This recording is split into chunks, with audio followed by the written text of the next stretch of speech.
y'all, Farmer Dre back at us on a beautiful day here on the farm. It's actually pretty rainy outside, but I'm out here in high tunnel number 1, and I'm gonna go ahead and explain to you guys what is going on in this tunnel.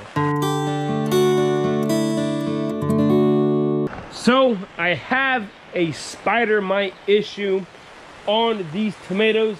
If you guys watched my harvest video, you guys know I talked about it a little bit, but today I want to go ahead and jump in more detail and exactly what happened in here and how the crop is still looking and how it will end up in here. So let's go ahead and get started. So if y'all remember, we had the strawberries in high tunnel number 2, and I had a huge spider mite issue in there. If you guys remember, it kind of destroyed my whole crop there, especially in the fall.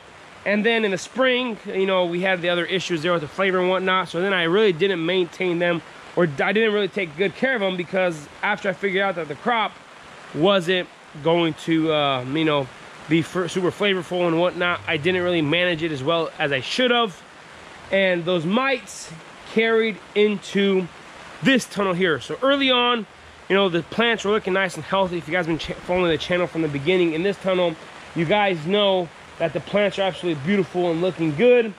And then strawberry season started, and that was fun while it lasted. But the only thing was that my time in here really decreased, just because they're so busy with other things, that my maintenance in here really died down. And now the results are here, and I'm gonna go ahead and explain to you guys what kind of happened here and what kind of damage we are seeing. So the mites carried over from the strawberry high tunnel, which is over there, into here, and then we started picking tomatoes out of here. And I was kind of scared to spray anything, or just trying to figure out how to get rid of them, because mites, they're hard to see with the bare eye, and before you realize there's an issue or your leaves start decoloring, then it's the populations have increased so and grown so far, and then, you know, it's kind of hard to take care of them, manage them. So in here, as you can see here, these plants are looking really rough. And, you know, we got decoloring of leaves, and that is all mite issues right there. So what I did, I came through here, when was it? I think 2 or 3 weeks ago. I hit them with something, and it really didn't seem to do the trick. And with mites, if you're not using very specific and selected chemicals to that work. You're standing right here in this situation here, so there's a lot of mites still left on the plants here. And since these plants here are a determinate tomato plant, so they will not continue growing. They're pretty much done flowering, and they're kind of done for. They're coming out of their cycle. They are kind of done for. I hit them with some calcium nitrate just to see if they could come back, and, you know, 2 weeks later they're still the same. On these big Dinas here, they started growing a little more. You know, that's just from here, new growth here from some extra fertilizer. But here on these determinate plants, there's no more apical merisons, or there's no more growing points.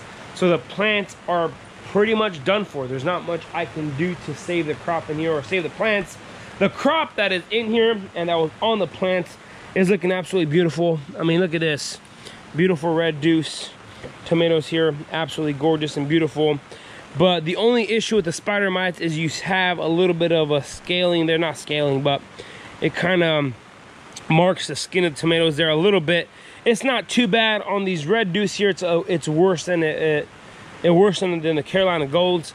On these Carolina Golds, you really can't tell. But overall, the mite issue is going to set back the yield pretty hard, just because the plants weren't as healthy and the plants weren't able to protect the fruit. As you can see here, there's quite a bit of sunburn on these plants, just because there's no thick foliage to protect the tomatoes that are in there. And then we're having a little bit of some white core issue, so that yellow ring around there, that's just it's just too hot for them plants themselves. And then the plants aren't pushing potassium to the center of the tomato, so there is a little bit of an issue with the tomato quality in here. But overall, I think we'll end up pretty good.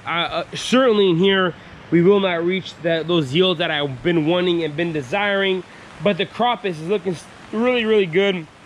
As you can see here, there's a lot of red and orange tomatoes yet on these plants. So we'll come through here a few more times and harvest them. And if we harvest, you know, like we did last week, 1,700 pounds, and come through here again next week and harvest, you know, close to 2,000 pounds for another couple weeks, it's gonna put us at around 7,000 or 8,000 pounds out of this tunnel. Like I said, you know, the yield won't be as great because some of the last flowers didn't really do much, just because the mites kind of took over the entire tunnel, and the you know, it's just part of it, and we lost that initial crop. So as you can see here on these Carolina Golds, you know, there's one flower here that pollinated, but everything else is done pollinated, and plants are curling up here. The plants are looking rough. So that initial last crop that we could have had is pretty much gone out of here. So yeah, that is the struggles in this tunnel this year. So surprisingly, we don't have much botrytis issues. I had a little bit, just a little bit, but I've taken care of it pretty good this year. You know, I managed it really well because I knew that I had botrytis issues last year, and this year, you know, I told myself, you know, I'm not gonna have any fungal disease issues, and I don't. But now it's the spider mites. It's the 2-spotted spider mites. So it's just one of those things. You know, after growing tomatoes in the same soil for so many years, you know, you're kind of bound to have insect and disease issues. So it just takes a lot more time and management from my side as a farmer to do it.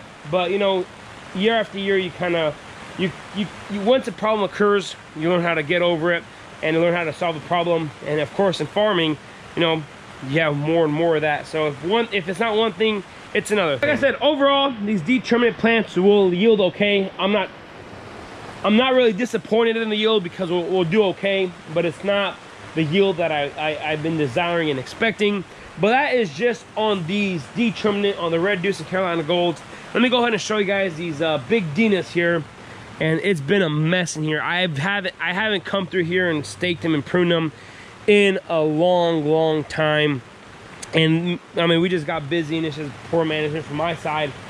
But, you know, surprisingly, you know, if you're able to get big Dinas growing nicely, they're going to continue growing. I mean, look at this. They're pretty resistant to the mites. I mean, there's not much mite issue. There's some magnesium deficiency here in the bottom leaves, but we already harvested those. And look at these clusters of tomatoes right here. Look at this. Beautiful tomatoes. Got a little bit of sunburn issues there. But look at that, absolutely gorgeous. This cluster right here is a 5-pound cluster. These tomatoes are huge. And I staked one here. You know, I just want to see how tall and big these tomatoes get here. So I am 6'4", and this tomato plant is already 8 foot tall. It is still flowering there and still growing. You know, we still got a beautiful cluster here of tomatoes growing here. So we'll keep on harvesting off these for a long time. And right here, there's just a big mess. I mean, they're still flowering, but I just don't have the time and energy anymore to come through here and stake these. But overall, you know, other than time and energy and labor involved into putting, you know, into staking them, you know, the big Dinas are a workhorse. You know, they put out some serious yields. So look at this, absolutely gorgeous, beautiful tomatoes. Oh my goodness, look at that, beautiful. Look at that, gorgeous tomatoes. Beautiful #1. That's actually a second there from the light core issue, but absolutely beautiful. I'm slowly finding out that these big Dinas aren't too bad of a tomato after all, you know, other than my trellising system falling apart on some plants. So what happened, we got a really bad windstorm and the entire tunnel was shaking back and forth, and this twine here wasn't too strong, and it's kind of snapped up from over there. But look at this, gorgeous. These big Dinas are actually pretty surprising. They're putting up some pretty serious results here. And, you know, a little better management from my side, it would have been looking a little better.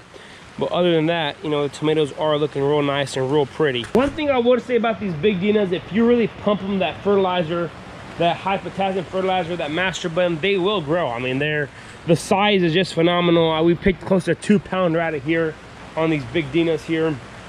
So, you know, they are indeterminate, so, you know, it just take a little more time and energy and management. But overall, they're not too bad.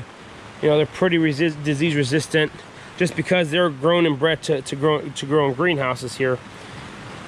But yeah, absolutely beautiful. This is the issues and problems out of our first high tunnel. I'm gonna go ahead and take you guys in high tunnel number 3 there and show you guys how that tunnel has been doing. Real quick, walking to number 3 here. Let me show you guys number 2.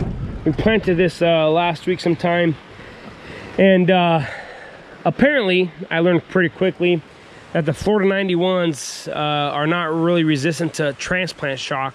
I lost quite a bit of those down through there just because it was nice and sunny and hot when we planted these, so the plants are looking a little rough there. But yeah, they'll kick out of it hopefully. So these BHM 589s here in the center are looking pretty good. And maybe I shouldn't have planted, you know, in the same plastic as the strawberries, but one of those deals. We will see how the yield ends out in here and how the year ends up in here. We'll do a evaluation at the end. So the tomatoes in number 3 here are looking absolutely beautiful and gorgeous. Look at this. I got to come through here once again and stake them. I've been hitting them with the with that dosage of fertilizer, you know, once a week, and the plants in here are just gone bonkers. Look at these Carolina Golds here. They are tall. I mean, this is a 5-foot T-post and they're already 5 foot tall. That shade cloth does miracles in here. So look at this. There's a lot of red tomatoes here. We got to start harvesting. This will be the first big harvest out of here tomorrow when we come through and harvest first thing in the morning. So let me walk to the other row here. There's quite a bit of Carolina Golds in here ripening up. But it's healthy plants, just absolutely beautiful, absolutely healthy. And been keeping an eye on these pretty good eye on these, just because I need the yield out of this tunnel to make up for the loss in number 1 there. But overall, I cannot complain. See here, I got to come back through here and stake these. They're kind of getting out of hand here, but just one of those deals. Probably come through here before we harvest tomorrow. Look at this, beautiful number 1 tomatoes. This is why I grow Red Deuce right here. Absolutely beautiful and gorgeous. Amazing. So the majority of the first clusters here in this tunnel are ripening up. Look at that. Beautiful, absolutely beautiful. The plan and the idea in here was to start harvesting before the 4th of July, and we're here. I mean, 4th is right around the corner, actually this weekend, and we'll have a lot of tomatoes out of here. And I'm gonna keep the yield difference between this tunnel and number 1 there, and of course number 3 whenever we get around to it. But this is looking real good and real nice in here. Alrighty, y'all, just a quick little tomato update video for you guys. We'll come through here tomorrow morning first thing and harvest and pick a majority number 1 there, and all the ripe ones of course, and come through here and harvest for the first time. We haven't gotten here yet. So you know, some of the first tomatoes ripened up last week. We just left them in here. They should be fine, and then we'll come back in here, you know, twice a week and harvest. So look at that, beautiful tomatoes, beautiful plants. Man, pretty soon here I won't be able to see the other side of the plants here. That's how big these are getting. But that just shows, you know, you feed them plenty of food and they grow. Alrighty, y'all, this is it for today. If you guys haven't already, go and hit that subscribe button, smash that like button if you guys enjoyed today's video. Don't forget, hit that notification icon so you guys can be notified whenever I do upload a video. I want to say thanks for watching up to this point. Y'all have a good day. We will see you next time.